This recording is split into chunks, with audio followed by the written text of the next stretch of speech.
बच्चों, कक्षा 12 भौतिक विज्ञान की ऑनलाइन कक्षा में आप सभी का स्वागत है। जैसे कि आप लोग इस समय चैप्टर प्रकाश वैद्युत प्रभाव एवं द्रव्य तरंगों के बारे में पढ़ रहे हैं।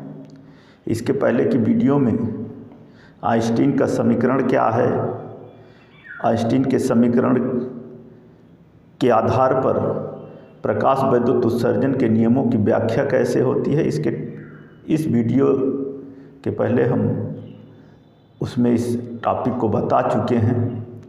आज की इस वीडियो में जो पहला टॉपिक है वह है द्रव्य की द्वैती प्रकृति।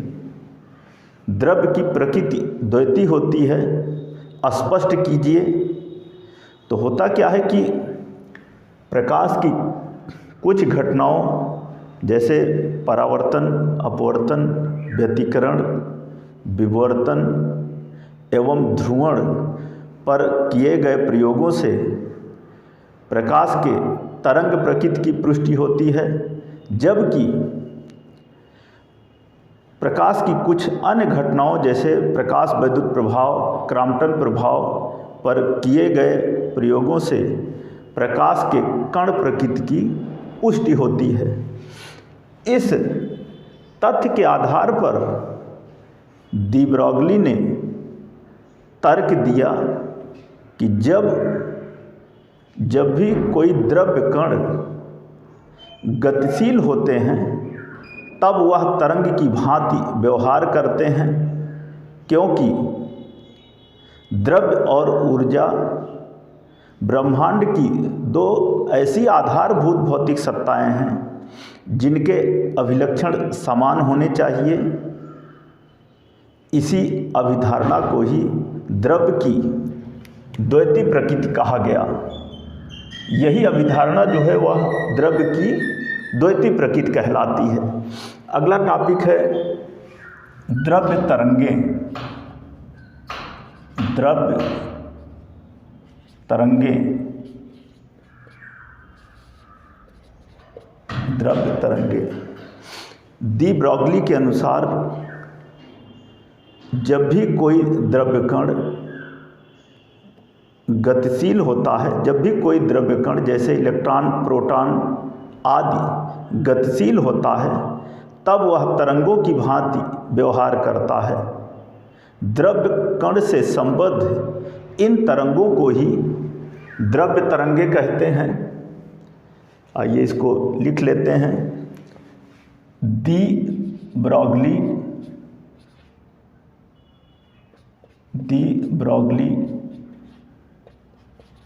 के अनुसार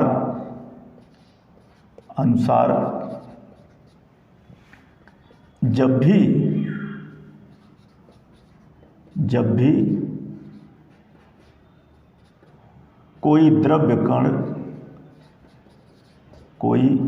द्रव्य कण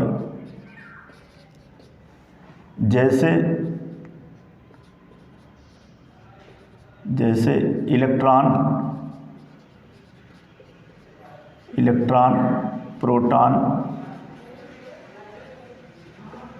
आदि गतिशील होता है, जैसे इलेक्ट्रॉन, प्रोटॉन आदि गतिशील होता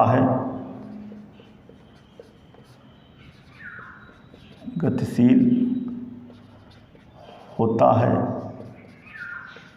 तब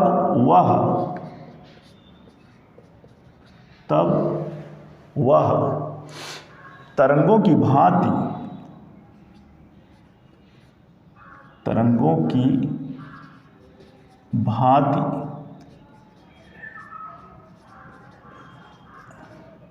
व्यवहार करता है। द्रव्य कण से संबद्ध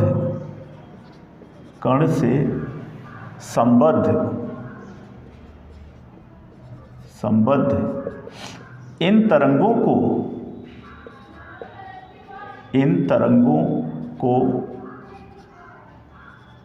द्रव्य तरंगे कहते हैं।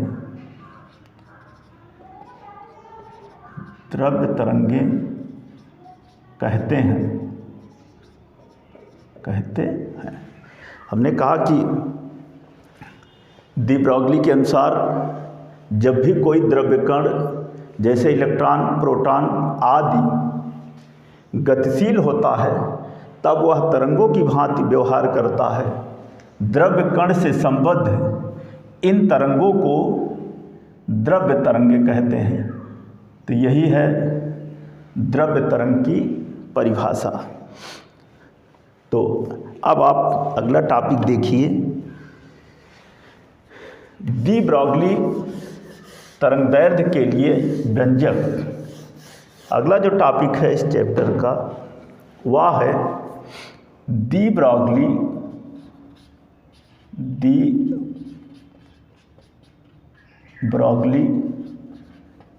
तरंगदैर्घ्य के लिए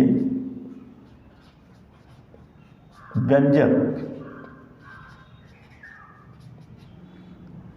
डी ब्रॉगली तरंगदैर्घ्य के लिए व्यंजक। तो डी ब्रॉगली तरंगदैर्घ्य के लिए व्यंजक को प्राप्त करने के लिए, जो कि प्राप्त होता है लैम्डा बराबर h/mv। तो सबसे पहले तो प्लांक के क्वांटम सिद्धांत के अनुसार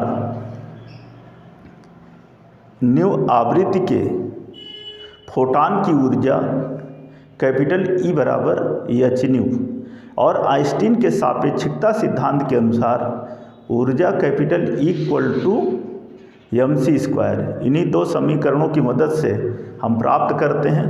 तो आइए लिखते हैं कि आइंस्टीन के, या पहले प्लांक के क्वांटम सिद्धांत के अनुसार लिख लेते हैं। लिखते हैं कि प्लांक के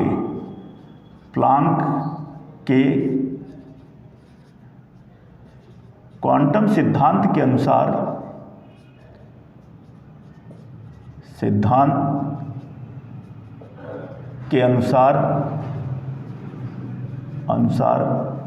न्यू आवृत्ति के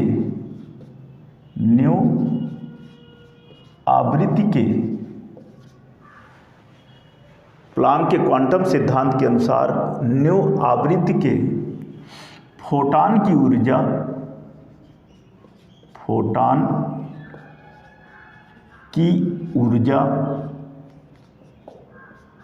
ऊर्जा कैपिटल E बराबर hν। इस समीकरण एक जहाँ h बराबर प्लांक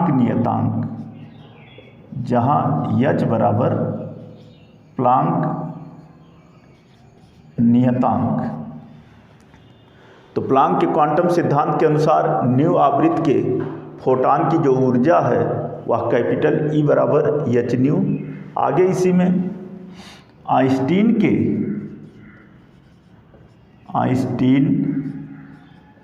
के सापेक्षिकता के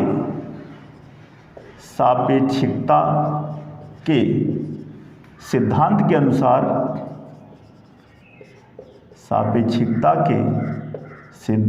के अनुसार क्या हो जाएगा, फोटॉन की ऊर्जा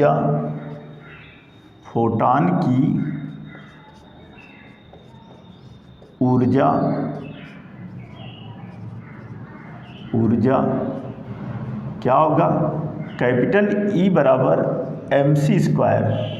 समीकरण नंबर 2 जहाँ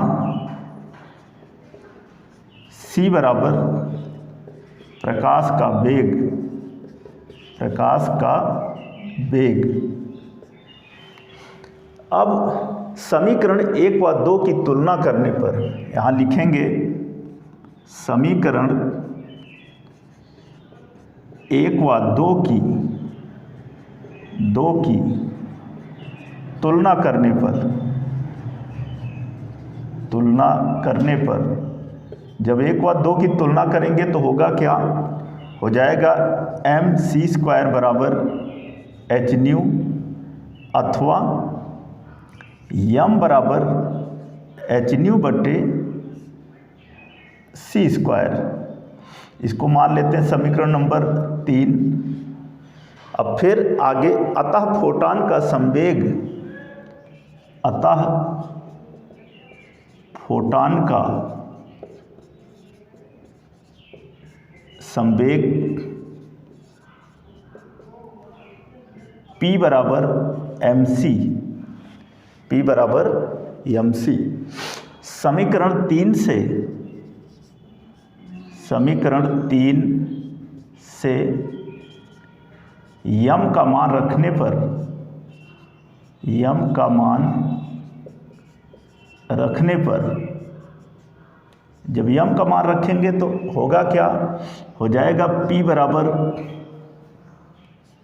बराबर यम की जगह पर एच न्यू और बटे सी स्क्वायर और गुणे सी, एच न्यू बटे सी स्क्वायर बटे सी गुणे सी।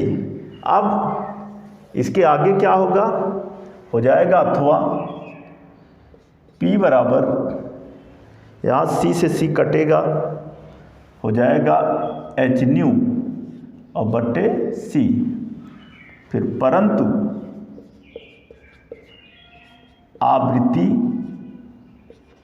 आवृत्ति न्यू बराबर C अपान लेम्डा, इसलिए फोटॉन का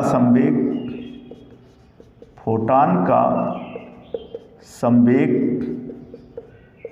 P बराबर हो जाएगा H इंटू C अपान लेम्डा और पूरे को बट्टे C, अथवा C से C कटेगा, हो जाएगा P बराबर H अपान लेम्डा अथवा तरंगदैर्घ्य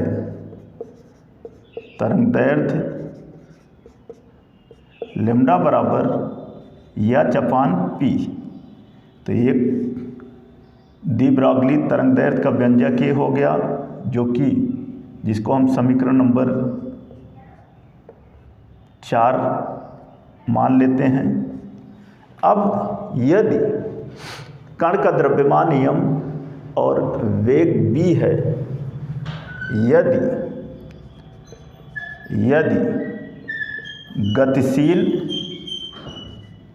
गतिशील कण का द्रव्यमान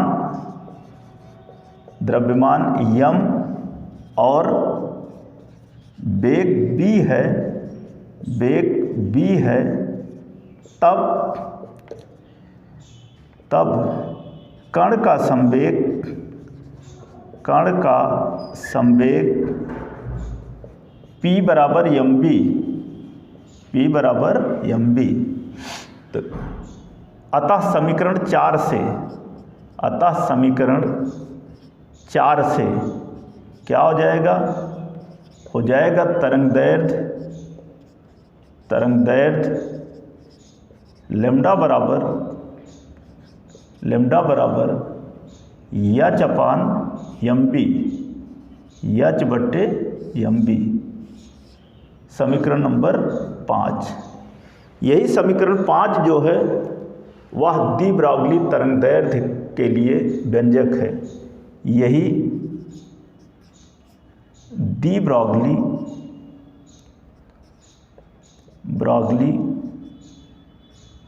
तरंगदैर्घ्य का व्यंजक है। तो ये था डी ब्रॉगली तरंगदैर्घ्य के लिए व्यंजक। यहाँ पर हमने सबसे पहले माना क्वांटम सिद्धांत के अनुसार न्यू आवृत्ति के फोटॉन की जो ऊर्जा है वह E बराबर एच न्यू होती है, जहाँ H जो है वह प्लांक नियतांक है, और आइंस्टीन के सापेक्षिकता सिद्धांत के अनुसार जो फोटॉन की ऊर्जा है वह होती है कैपिटल E बराबर mc स्क्वायर, जहाँ C जो है प्रकाश का वेग है। इस समीकरण 1 व 2 की जब तुलना किया तो यहाँ से हमें द्रव्यमान m बराबर h न्यू बटे c स्क्वायर प्राप्त हुआ। उसके बाद फोटॉन का संवेग P बराबर mc इसमें मान रखा तो हमें प्राप्त हुआ P equal to h nu upon c, परंतु आवृत्ति न्यू जो है वह c/λ के बराबर होती है। इसलिए फोटॉन का संवेग p = h, न्यू की जगह पर c/λ रखा, c से c कटा, हो गया p = h/λ। यहाँ से तरंगदैर्घ्य इक्वल टू हो जाएगा λ = h/p, यह हो गया समीकरण नंबर 4। यह भी एक तरंगदैर्घ्य का सूत्र है। अगर हमें संवेग पता है तो हम तरंगदैर्घ्य का मान ज्ञात कर सकते हैं। फिर यदि गतिशील कण का द्रव्यमान m और वेग v है तो कण का संवेग p = mv होता है। इस समीकरण 4 में इस p = mv के मान को रखा तो हमें प्राप्त हुआ तरंगदैर्घ्य λ = h/mv। यही डी ब्रॉगली तरंगदैर्घ्य का व्यंजक है। तो बच्चों, आज की इस वीडियो क्लास में हमने द्रव्य की द्वैतीय प्रकृति क्या होती है उसको बताया, द्रव्य तरंगें किसे कहते हैं इसके बारे में बताया, और डी ब्रॉगली तरंगदैर्घ्य के लिए तरंगदैर्घ्य का व्यंजक क्या होता है इसके बारे में बताया। वीडियो में जैसे भी हम इन टॉपिकों के बारे में बताए हैं उसको ध्यान से देखिए और समझिए और अपनी नोट्स कॉपी में नोट कीजिए। इस चैप्टर के बचे हुए शेष जो टॉपिक हैं उन्हें हम आपको अगली वीडियो में बताएंगे। धन्यवाद।